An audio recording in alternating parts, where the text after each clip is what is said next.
하나님 아버지 감사합니다. 주께서 우리의 체질을 아시며 우리의 모든 것을 아셔서 선하심과 지혜로우신 뜻으로 우리를 인도하고 계신 줄 믿고 감사를 드립니다. 특별히 어제는 교회의 대소서를 논의하고 결정하는 노회 회의가 있었던 날이었고, 또 오늘은 나라의 중요한 위정자들이 국민들의 손으로 뽑혀지는 날이었습니다. 사람의 판단과 사람의 최선으로 고심하고 투표하였지만 이 모두가 하나님의 손 안에 있으며 모두가 다 가장 높으신 하나님의 통치 아래에 있는 저희들인 줄 압니다. 그 선하신 섭리와 통치 가운데 우리의 교회와 또 우리 나라를 인도하여 주셔서 이 땅에서도 하나님의 선하신 통치하심의 혜택들을 맛보게 하여 주시고, 또 후에 우리가 곧 가게 될 새하늘과 새 땅에서의 삶을 조금이나마 가늠해 보며 더욱 소망할 수 있는 자들 될 수 있도록 은혜 베풀어 주시옵소서. 그런 통치를 받는 자들의 삶이 어떠해야 하며 또 어떤 하나님의 손길이 우리와 함께하고 있는지 오늘의 말씀으로 주께서 가르쳐 주실 텐데 잘 귀 기울여서 깨닫게 하시고 새로운 다짐과 위로를 가슴에 품고 돌아갈 수 있는 저희 되게 하여 주시옵소서. 우리 선한 목자이신 예수 그리스도 이름으로 기도하옵나이다. 아멘. 말씀 보겠습니다. 오늘 말씀 사무엘상 20장입니다. 사무엘상 20장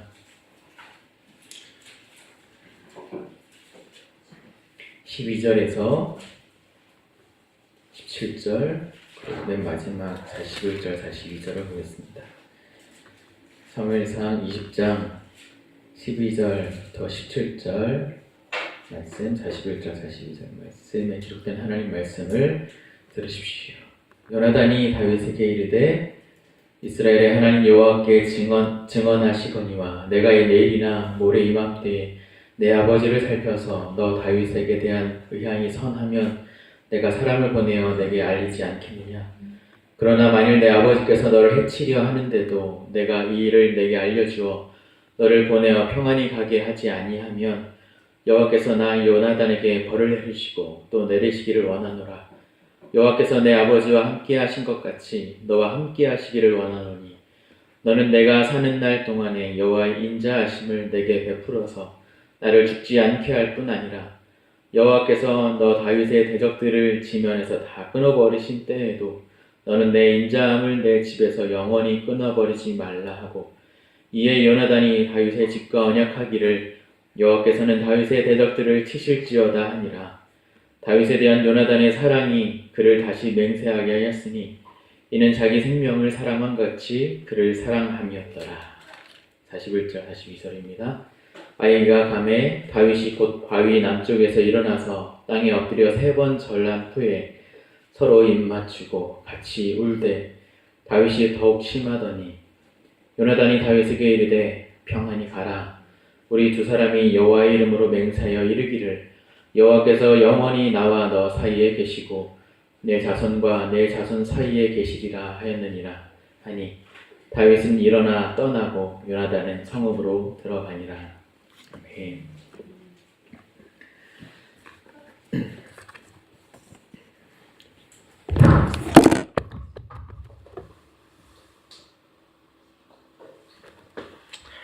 가을이 좀 나네요. 오늘은 사무엘상 20장입니다. 오늘 사무엘상 20장은 요나단과 다윗 두 사람의 가슴 아픈 우정과 그리고 사랑의 관계를 다루고 있습니다. 20장 전체가 이제 서로 간의 대화로 채워지면서 이렇게 매우 드라마틱한 감정선이 쭉 연결되면서 그런 장면들이 그려지고 있는데요. 다윗과 요나단은 18장에서 이미 이렇게 언약을 맺은 관계였습니다. 그때 그 언약이 이제 20장에서 더욱더 자세히 강조되어서 이제 다루어지고 있습니다. 그래서 오늘 말씀의 제목을 이렇게 지어봤습니다. 언약에 근거한 사랑이라고 지어봤습니다. 언약에 근거한 사랑. 그렇다면 왜 성경이 이 다윗과 요나단의 언약을 반복해서 더 강조해서 자세히 소개하고 있는 것일까요? 두 사람의 우정이 아주 이만큼 아주 극진했다. 그래서 우리에게 두 사람의 우정을 본받게 하기 위해서 이것을 설명하고 있는 것일까요? 이렇게 우정이 있어야 된다. 하나님 안에서는 이렇게 우정이 있어야 된다. 이런 신뢰관계가 있어야 된다. 이렇게 약속을 잘 지켜야 된다. 이것을 말하고 있는 것일까요?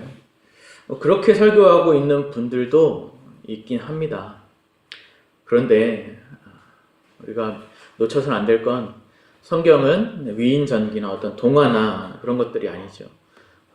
윤리나 교양을 가르치는 어떤 도덕책도 아닙니다. 계시죠, 계시. 하나님의 어떠하심과 하나님이 우리에게 요구하고 있는 거룩한 뜻이 담겨져 있습니다. 그래서 오늘 이 20장 안에 담겨진 다윗과 요나단의 언약의 내용을 이렇게 자세히 살펴보면서 하나님이 우리에게 자신의 어떠하심을 우리에게 가르쳐주고 있는지, 또 우리에게 어떻게 살기를 바라시는지 함께 살펴보려고 합니다. 자, 다윗은 19장부터 지난번 살펴본대로 19장부터 계속 도망을 다니고 있습니다. 그죠? 사울이 직접 다윗을 죽이려고 막 이렇게 혈안이 돼 있어서 다윗은 도망을 다닐 수밖에 없었습니다. 하지만 한편으로 이렇게 생각해 볼 수도 있습니다. 다윗이 왜 굳이 도망 다녀야만 했을까? 사울과 싸워서 이기면 되지 않았을까? 사울을 무찔러서 그가 딱 왕의 자리에 앉으면 되지 않았을까? 아니면 사울에게 죽일 테면 죽여보시오 하고서 그냥 자기 자리를 지키고 배째라 그냥 딱 버티고 자기의 자리에 그냥 머물러 있으면 그게 오히려 믿음의 용기 있는 모습이 아닐까? 그렇게 의문을 가질 수도 있을 텐데요. 그래서 실제 어떤 소수 목사님들, 소수 설교자들은 이렇게도 설교합니다. 이렇게 다윗이 도망을 다녔던 건 다윗이 아직 그 당시에 믿음이 연약해서, 아직 믿음이 온전치 못해서 그래서 도망을 다닌 것이다 라고 설교하시는 분들도 있는데 그렇지 않습니다. 다윗은 하나님이 모든 만물, 모든 통치의 주권자이심을 알고 믿고 있었습니다. 그렇죠? 그건 앞에서 우리가 말씀 본 대로 다윗과 골리앗의 싸움에서 그것을 고백했고 여호와의 구원하심이 칼과 단창이 있지 않다. 하나님께 달려있다. 그리고 지난번 19장에서도 사울의 전령들이 집으로 막 잡으러 쫓아왔을 때 집안에 갇혀서 쓴 시편 59편의 말씀에서 우리가 확인했던 것처럼 하나님께 달려있음을 고백하고 그 믿음이 그렇게 연약해 있지 않습니다. 그래서 자신이 마음만 먹으면 사실 사울을 간단하게 처리해 버릴 수도 있었지만 그 왕을 세운 자가 누구죠? 그 왕을 세운 자가 하나님이시기에 그렇게 자신이 직접 나서서 보응하려 하지 않고 세우신 하나님이 친히 보응하시도록 갚으시도록 하나님께 맡기고 하나님의 뜻을 내내 기다리고 피할 기회를 내실 때에 그저 피하는 그렇게 도망치는 방식으로 다윗은 하나님께 대한 자신의 믿음을 따라 행동한 방식이 그러했습니다. 인간적으로 보았을 때는 그 기다림이, 그 도망이 소극적으로 보일 수도 있겠죠. 되게 소극적으로. 하지만 하나님의 입장에서 보였을 땐, 그리고 성경에 비추어 봤을 땐 그것은 매우 적극적인 신앙의 자세인 것입니다. 기다린다라고 하는 건 기다린다. 하나님의 때를 기다린다. 라고 하는 건 쉽지 않습니다. 그죠? 정한 기한을 알고서 기다리는 건 그래도 좀 나은데, 그죠? 정한 때가 여기까지니까. 그죠? 군대에 간 사람들, 군대 제대한 날짜 그거니까. 그거 바라고 참고 하잖아요. 그거는 좀 나은데, 기한이 언제까지인지 알지 못하고 기다린다는 건 정말 어려운 일입니다. 또 이렇게 대응할 능력이 있어서, 싸울 힘이 있어서 도망 치는 거야. 뭐 이렇게 적극적인 태도라고 말하기엔 좀 어폐가 있지만 대응할 능력이 있음에도 불구하고 없지 않고 있음에도 불구하고 싸울 수 있는 힘이 있음에도 불구하고 기다리고 피하고 도망 다니는 건 대단히 자존심이 상하는 일이고 비굴해지는 일이죠. 그 억울함과 그 비굴함을 억누르고 참는다는 건 쉬운 일이 아닙니다.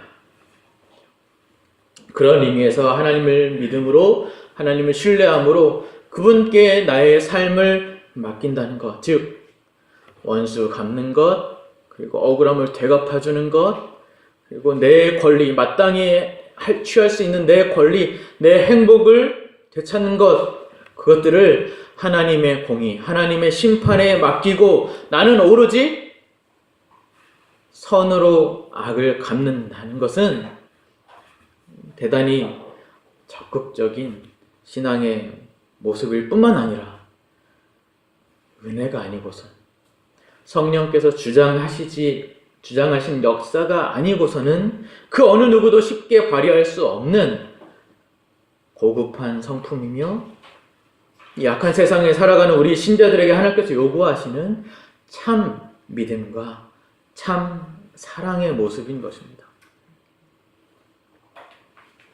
이따 다시 말씀을 드리겠지만 다윗은 지금 왕이 되기까지 그 참 믿음과 그 참 사랑을 이 도망다니는 현실 속에서 습득하고 연습하고 정말 그것이 행동하는 그 모든 것들이 정말 자기의 것이 되도록 소화되고 있는 중인 것입니다. 욥기에서 설명하고 있는 것처럼 정금과 같이 단련되어지고 있는 중인 거죠. 그래서 하나님이 다윗을 이 도망다니는 현실 가운데 두십니다. 그렇다고 그냥 뭐 이렇게 떨고 두시고 가만히 두시는 것이 아니라 지난번 19장에서 확인했던 것처럼 여러 도움의 손길을 통해서 사무엘에게까지 갔다가 이제 또 다시 하나님이 피할 길을 내심에 따라 피해서 도망하여서 오늘 이제 20장 보니까 요나단에게로 이제 다시 도망을 오지요. 우리 20장 1절에서 3절을 같이 읽어보겠습니다. 20장 1절에서 3절 시작. 다윗이 라마 나요에서 도망하여 요나단에게 이르되 내가 무엇을 하였으며 내 죄악이 무엇이며 내 아버지 앞에서 내 죄가 무엇이기에 그가 내 생명을 찾느냐. 요나단이 그에게 이르되 결탄코 아니라 네가 죽지 아니하리라.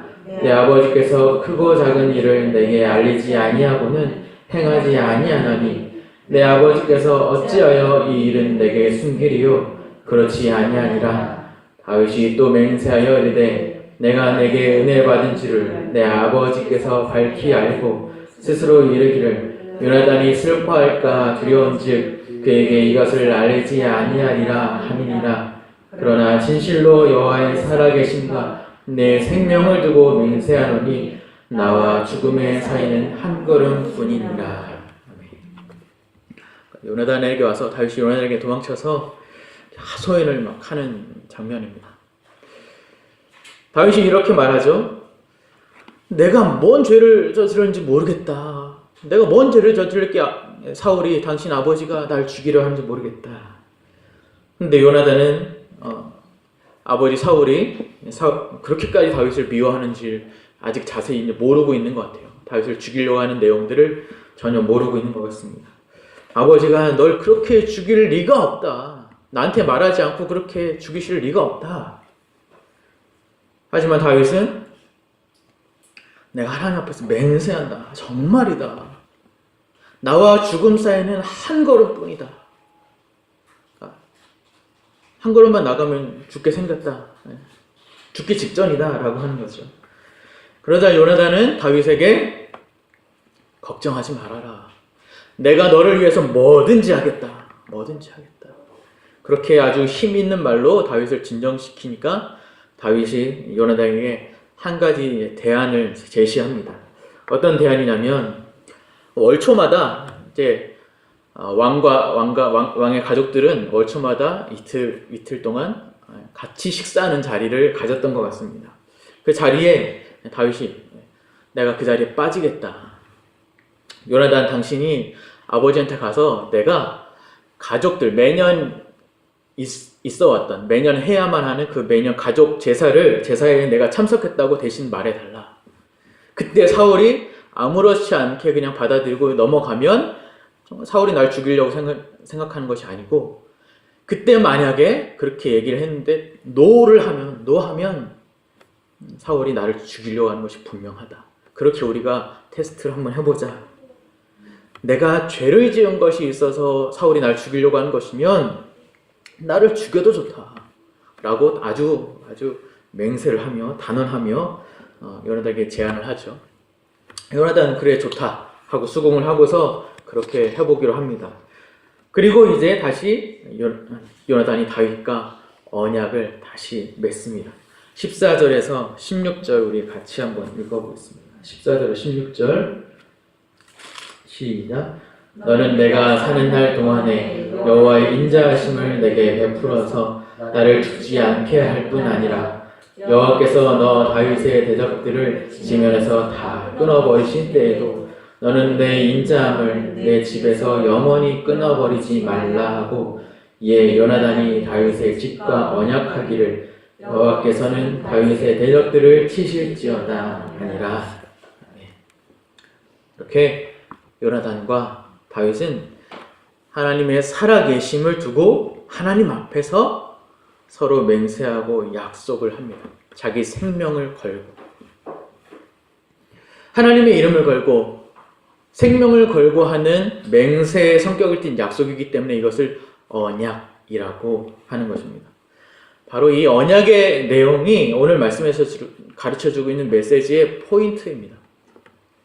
성경은 이 다윗과 요나단이 하나님 앞에서 자기의 생명을 걸고 자기의 존재를 걸 만큼의 사랑으로 언약을 맺는 것을 통해서, 또 그들이 그 언약을 그냥 한 번으로 아니라 끝까지 자기 생명이 닿을 때까지 끝까지 지켜내는 모습을 통해서 이 언약에 근거한 사랑이 무엇인지를 우리에게 가르쳐주고 있습니다. 다윗에게 가르쳐준다기보다 지금 우리에게, 성경을 읽는 독자에게 가르쳐주고 있습니다. 무슨 말이냐면, 다윗과 요나단의 언약을 가만히 보시면, 먼저 8절을 잠깐 보시면 8절에 그런즉 바라건대 내 종에게 인자하게 행하라. 내가 내 종에게 여호와 앞에서 너와 맹약하게 하였습니다. 그리고 14절 15절 보면 너는 내가 사는 날 동안에 여호와의 인자하심을 내게 베풀어서 나를 죽지 않게 할 뿐 아니라 여호와께서 너 다윗의 대적들을 지면에서 다 끊어버리신 때에도 너는 내 인자함을 내 집에서 영원히 끊어버리지 말라 하고, 라고 해서 이 언약을 근거로 서로에게 뭘 베풀어 달라고 하고 있죠? 인자하심을 베풀어 달라고 하고 있습니다. 인자하심. 여기서 이 인자하심이란 본래 히브리어로 헤세드라고 하는 단어인데요. 성경에 가끔 등장하는데, 헤세드라는 말이 가끔 등장하는데, 단어는 하나인데 성경에서는, 우리 한글 성경에서는 다양한 언어로 번역이 되어 있어요. 어쩔 때 인자함, 사랑, 인애, 긍휼, 은총 이런 말들로 다양하게 번역을 해놓았습니다. 왜 다양하게 번역을 해놓았냐? 한 단어인데 왜 다양하게 번역을 해놓았냐? 이 헤세드라는 말을 정확한 의미로 한 단어로 표현할 우리나라 말이 없기 때문입니다.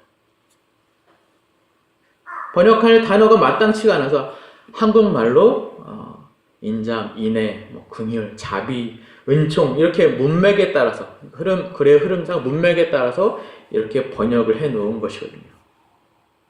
그런데 이 헤세드는 정확한 의미는 무엇이냐면, 이 헤세드의 정확한 의미는 하나님과 우리 사이에서 언약을 근거로 한 사랑의 의미를 이렇게 특별하게, 그냥 아무 때나 쓰는 사랑이 아니라 하나님과 우리 사이에 언약을 근거로 한 사랑을 표할 때 구별되게 쓰는 단어입니다.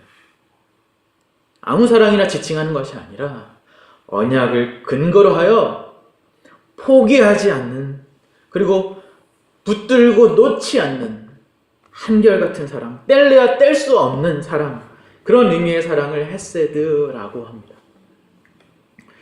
많이들 잘 아시는 말씀, 시편 23편에 있는 말씀에서 내 평생의 선하심과 인자하심이 반드시 나를 따르리니 에서 그 인자하심도 헤세드라는 단어입니다. 그리고 또 호세아서 말씀에서도 나와 있는, 거기서 강조하고 있는 사랑의 의미로 표현된 은총 혹은 인애라는 단어도 역시 헤세드입니다. 즉 하나님이 우리에 대하여 베푸시는 사랑이 바로 언약을 근거로 한 이 헤세드의 사랑이며, 이스라엘에게 그리고 우리에게 요구하시는 하나님에 대한 사랑도 역시 이 언약을 근거로 한 헤세드의 사랑이라는 뜻입니다. 이 언약을 근거로 한 사랑이 대체 어떤 사랑이냐? 그것을 시편의 말씀, 아까 내 평생의 선하심과 인자하심이 반드시 나를 따르리니, 맨 앞에 뭐라고 하죠? 여호와는 나의 목자시니.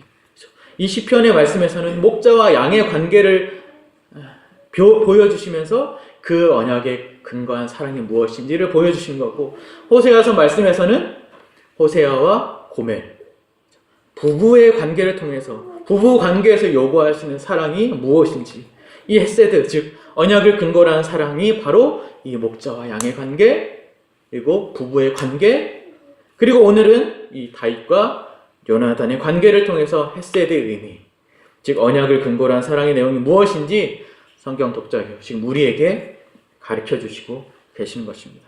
그래서 하나님이 우리에 대하여 어떤 사랑의 관계를 맺고 계시며, 하나님이 우리가 하나님에 대하여 어떤 사랑을 하길 원하시는가, 어떤 사랑을 베푸시고 어떤 사랑을 하길 원하시는가, 하나님을 사랑하라, 이웃을 사랑하라 라고 하시면서 강조하시는 그 사랑의 본질적인 의미가 무엇인가 하는 것을 가르쳐주고 있는 것입니다.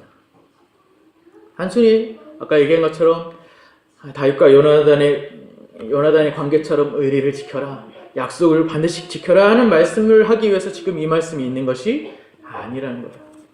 이 언약은 보다 더 깊은, 이렇게 깊고 중요한 의미를 가지고 있습니다. 요나단이 어떤 사람인가요? 요나단은 사울의 왕위를 이렇게 물려받을 왕자입니다. 나라에서 투탑이죠. 나라에서 가장 높은 사람은 두 번째입니다. 그래서 요나단에게 다윗은 어찌 보면 가장 위협적인 사람입니다. 그죠? 자기의 권력을 빼앗길, 다윗이 꼭 자기의 권력을 빼앗을 사람인 거잖아요. 그 장본인인 거잖아요. 하지만 요나단은 아버지의 뜻을 외면하면서 아버지의 가장 큰 위협이 되고 자신의 권력과 명예를 다 가져갈 수 있는 그 다윗을 자신과 언약으로 묶어, 그 다윗을 자신과 언약으로 묶어 사랑하고 자신의 전심을 기울여 다윗의 편을 들고 있습니다. 사울 왕이 그걸 알고서, 그 요나단의 마음을 알고서 이렇게까지 화를 냅니다. 우리 말씀 보겠습니다. 30절에서 34절 말씀을 함께 보겠습니다. 30절에서 34절 시작. 사울이 요나단에게 화를 내며 그에게 이르되 회영 무도한 계집의 소생아, 네가 이새의 아들을 택한 것이 내 수치와 내 어미의 벌거벗은 수치됨을 내가 어찌 알지 못하냐. 이새의 아들이 땅에 사는 동안은 너와 내 나라가 든든히 서지 못하리라. 그런즉 이제 사람을 보내어 그를 내게로 끌어오라. 그는 죽어야 할 자이니라 한지라. 요나단이 그의 아버지 사울에게 대답하여 이르되 그가 죽을 일이 무엇이니까? 무엇을 행하였나이까? 사울이 요나단에게 단창을 던져 죽이려 한지라. 요나단이 그의 아버지가 다윗을 죽이기로 결심한 줄을 알고 심히 노하여 식탁에서 떠나고 그 달의 둘째 날에는 먹지 아니하였으니 이는 그의 아버지가 다윗을 욕되게 하였으므로 다윗을 위하여 슬퍼함이었더라. 다윗이 초하룻 날 식사 자리에 참석하지 않은 것을 이렇게 요나단이 변호해주고 있으니까 사울이 눈치를 채죠. 요나단이 마치 다윗의 편을 막 들어주고 있는 것처럼 보이고 다윗을 위하는 마음이 이렇게 남달러 이렇게 생각해서 승을 내고 노를 내면서 끝까지 합니다. 막 아들 보고 뭐라고 그래요? 이 폐역무도한 계집의 소생아. 그리고 자신이 가지고 있던 단창으로 그 아들을 죽이려고까지 합니다. 그래서 요나단도 아버지의 마음을 확인하고서 화가 나서 자리를 박차고 일어나죠. 그리고는 이제 숨어있는 다윗에게로 가서 이 소식을 전합니다. 가서 슬픈 소식, 인정하고 싶지 않은 이 안타까운 소식을 알려주고서 이렇게 다시 다윗과 언약을 확인하고 다윗을 도망치도록 돕습니다. 41절, 42절 다시 한번 읽어보겠습니다. 41절, 42절 시작. 아이가 하매 다윗이 곧 바위 남쪽에서 일어나서 땅에 엎드려 3번 절한 후에 서로 입 맞추고 같이 울되 다윗이 더욱 심하더니 요나단이 다윗에게 이르되 평안히 가라. 우리 두 사람이 여호와의 이름으로 맹세하여 이르기를 여호와께서 영원히 나와 너 사이에 계시고 내 자손과 내 자손 사이에 계시리라 하였느니라 하니 다윗은 일어나 떠나고 요나단은 성읍으로 들어가니라. 이 괴로운 현실, 이 인정하고 싶지 않은 현실을 목도한 다윗과 요나단은 같이 엉엉 울고 서로의 사이에 하나님이 계심을 다시 한번 확인하고 다시 한번 서로의 관계를 굳게 맹세하고 다윗을 이제 떠나 보냅니다.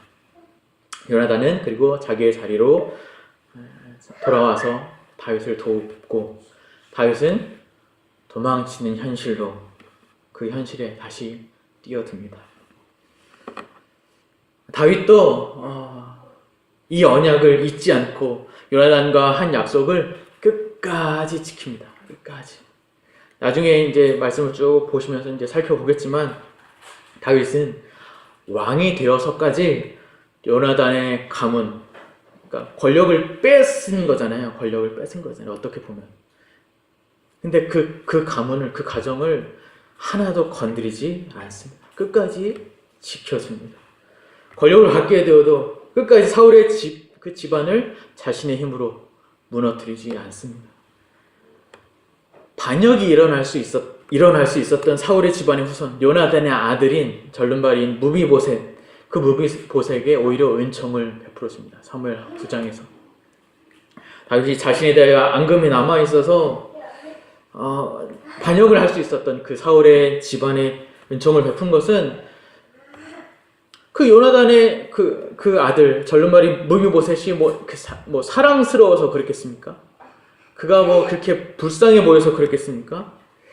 단순히 그 불쌍해서 연민이 있어서 그런 것이 아니라 바로 이 요나단과 맺은 이 언약, 생명을 걸고 한 이 언약으로 인한 그 사랑, 언약을 근거로 한 그 사랑 때문이었습니다.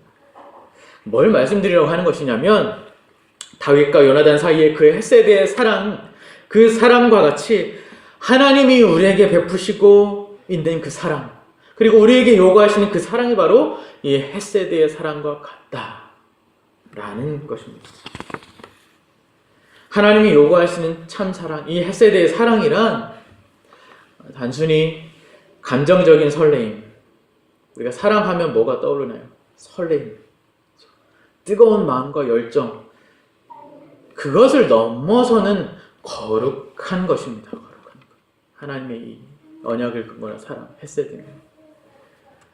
우리가 익숙하게 알고 있는 사랑, 막 상대를 생각하면 행복하고 막 설레임이 있어서 마냥 예뻐해주고 막 좋아해주고 하는 것은 그저 감정적인 요소들로만 차지하고 있는 아주 그냥 기복적이라 하면 할 때도 있고 안 할 때도 있다는 거죠. 오락가락 한다는 거죠. 그런 기복적인 사랑의 모습이죠. 그래서 마음에 안 들고 사랑스러워 보이지 않으면 어떻게 해요? 사랑하지 않죠. 헤어지면 그만이죠. 하지만 하나님의 사랑, 이 언약을 근거로 한 사랑은 다릅니다. 하나님의 사랑, 그리고 하나님이 우리에게 요구하신 이 사랑은 죄악을 거스르는 사랑입니다. 죄악을 뚫어버리는 사랑이에요. 거룩한 순종의 행위입니다. 로마서 5장에서 말씀하는 것 같이 우리가 아직 연약할 때, 우리가 아직 죄인 되었을 때에 하나님이 우리에 대한 자기의 사랑을 확증하신 것처럼 사랑은 세상 그 그 사랑은 세상 그 무엇과도 비교할 수 없는 가장 큰 힘이요, 능력이요, 거룩한 성령의 열매인 것입니다. 하나님 안에서만 가능한 것이죠. 그래서 사랑은 내 감정과 내 필요와 내 만족을 위한 일종의 어떤 선 혹은 도덕 혹은 윤리가 아니라 하나님의 거룩한 것을 닮아가는 자기 부인이요 오래 참음과 온유로 감당하는 십자가를 지는 것이며 언약으로 맺어진 관계에게 포기할 수 없는 희생이요 하나님은 사랑이라고 하는 요한 1서의 말씀과 같이 하나님의 속성 중에 가장 대표되고 있는 고귀한 것, 그것이 바로 하나님의 사랑이며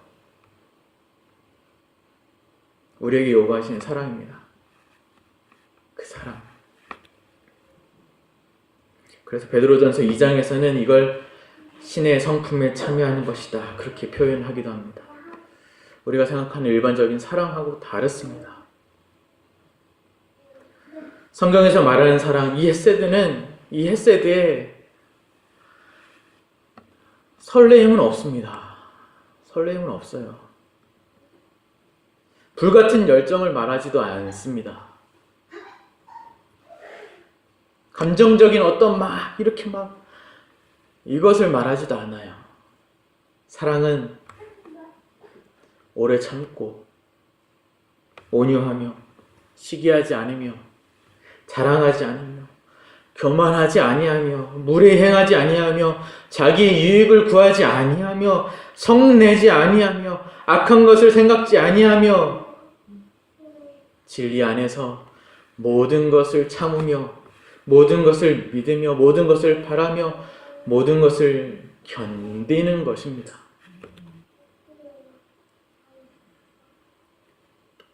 우리는 하나님과 언약의 관계에 있는 자들입니다. 언약 관계에 있다는 건 우리의 존재와 우리의 생명을 걸고 하나님도 하나님 자신을 걸고 우리도 우리의 존재와 우리의 생명을 걸고 하나님도 하나님 자신을 걸고 한 맹세와 약속의 관계에 있다는 것입니다.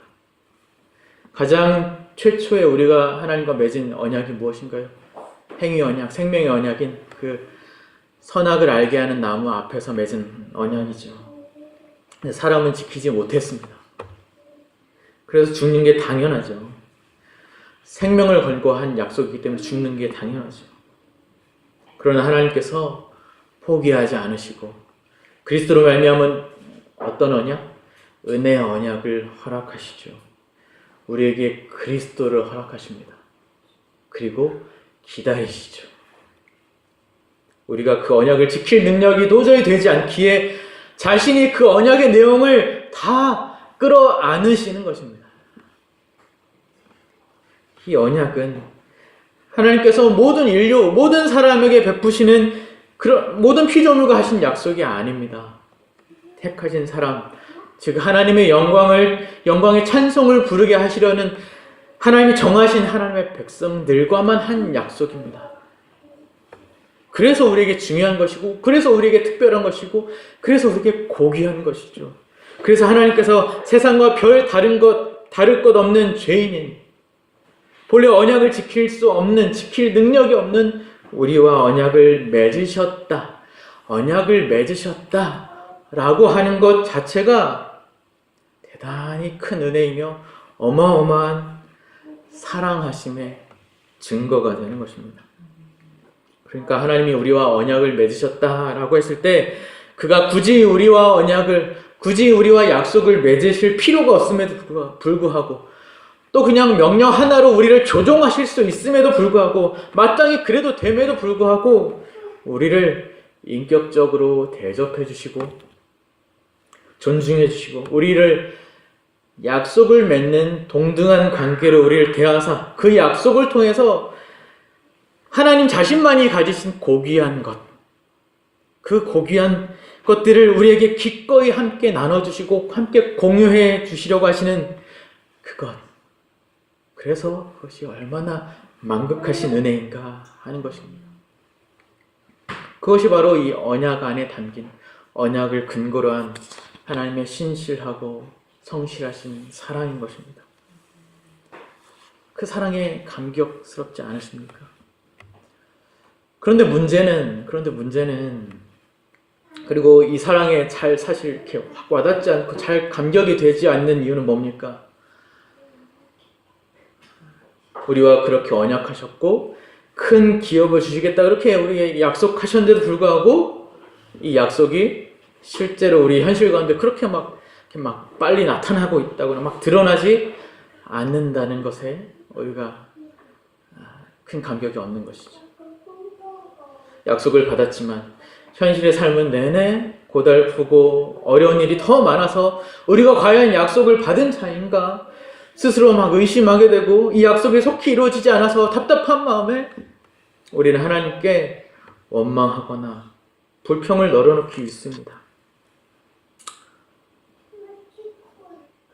여기 계신 분들은 그렇죠?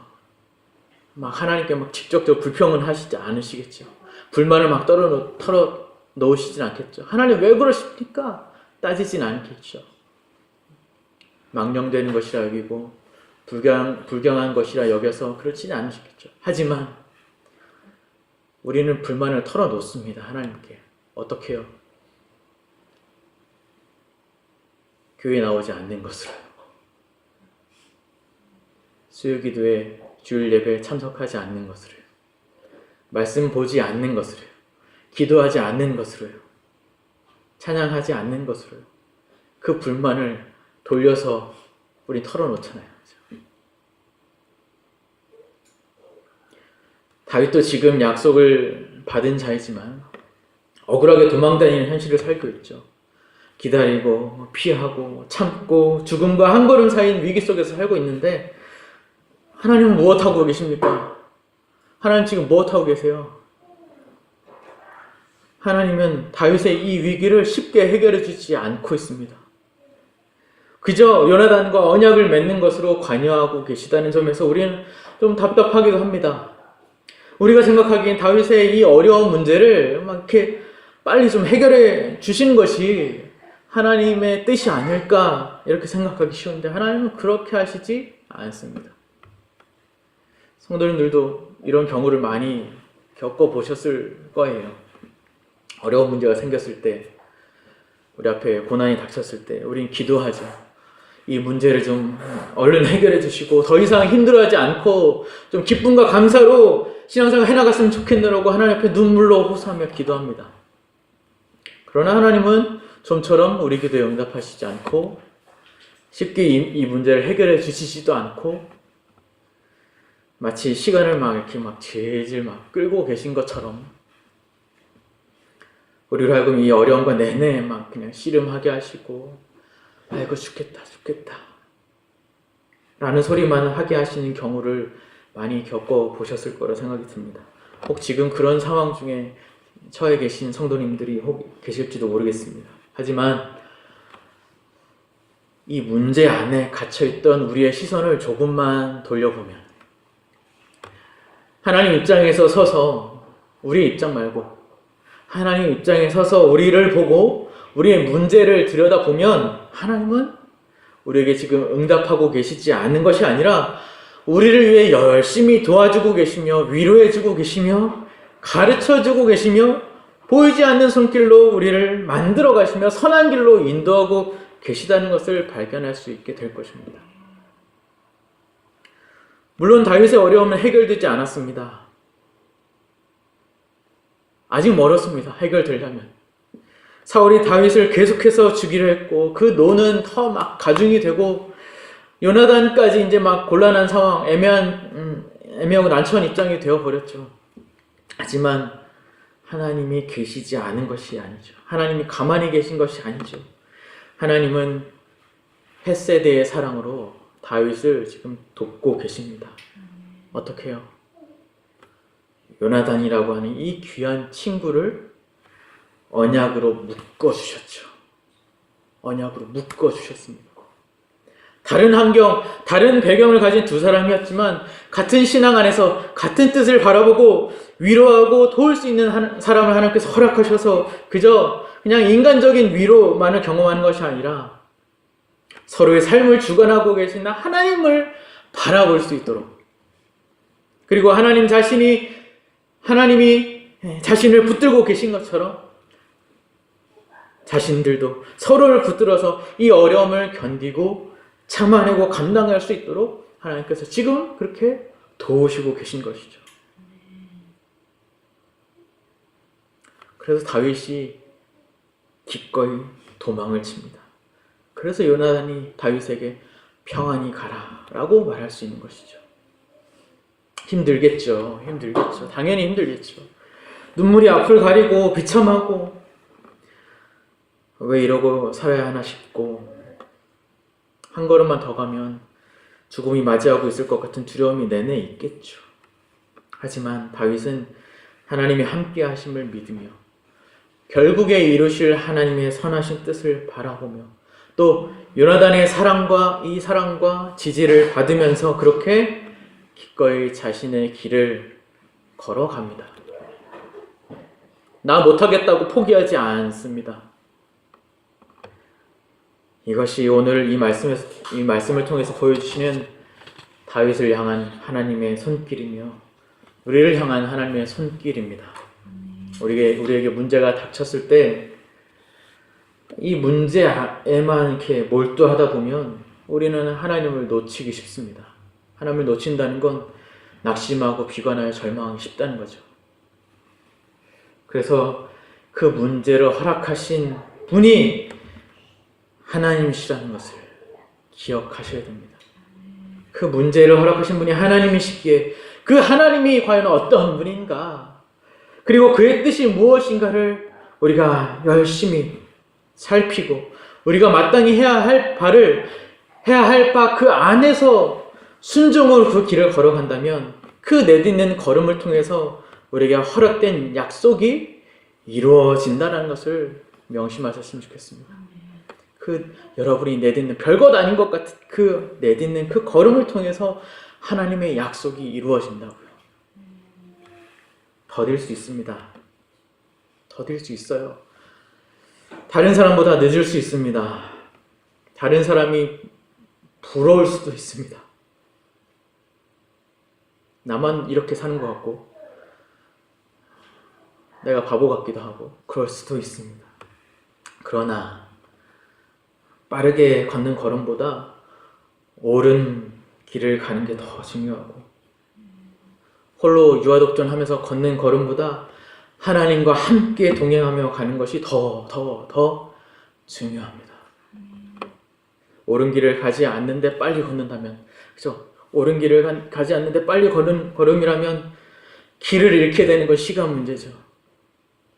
더욱이 하나님과 함께 하지 않는 길은 사망으로 가는 지름길입니다.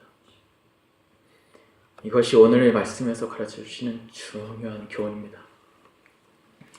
눈을 들어서 하늘을 바라보시면서 또 여러분의 주위를 둘러보십시오. 우리를 돕고 계시는 하나님의 손길이 얼마나 다양하게 있는지 모릅니다. 우리가 원하는 바람대로 해결되지 않을 수도 있습니다.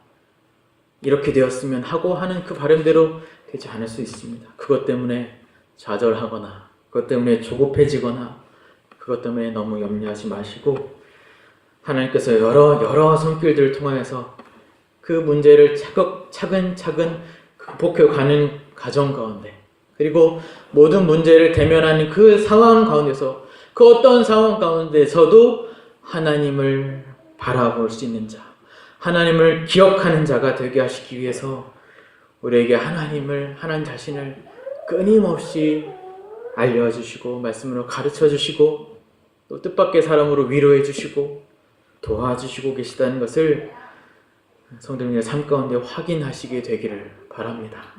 그것이 우리를 향한 하나님의 인자하심이며 헤세드의 사랑입니다. 집에 돌아가셔서 개인 경건 기도 시간이나 말씀 묵상하는 시간에 시편 136편 말씀을 좀 찾아서 읽어보셨으면 좋겠습니다. 거기에 여호와의 인자하심이라는 단어가 계속해서 반복해서 나오거든요. 그 단어가 헤세드입니다. 시편 136편 반복되는 그 인자하심이 헤세드입니다. 하나님이 우리에게 베푸신 언약을 근거로 한 사랑을 시편의 기자가 찬양하고 있는 것입니다. 여러분 안에 이 헤세드의 사랑이 여러분의 감사와 감격으로 그리고 고백으로 찬양으로 정말로 고백되어지신다면 어떻게 살아야 할까요? 어떠한 삶으로 사는 것이 마땅하겠습니까? 말씀 한 구절만 찾고 이 말씀의 권면을 대신하겠습니다. 신약 말씀입니다. 골로새서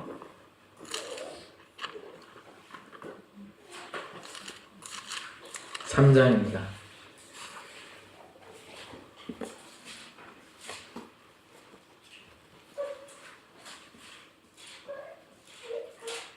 이 헤세드의 사랑을 기억하고 감격하고 정말 은혜로 아는 자는 이렇게 살아야 된다 말씀합니다.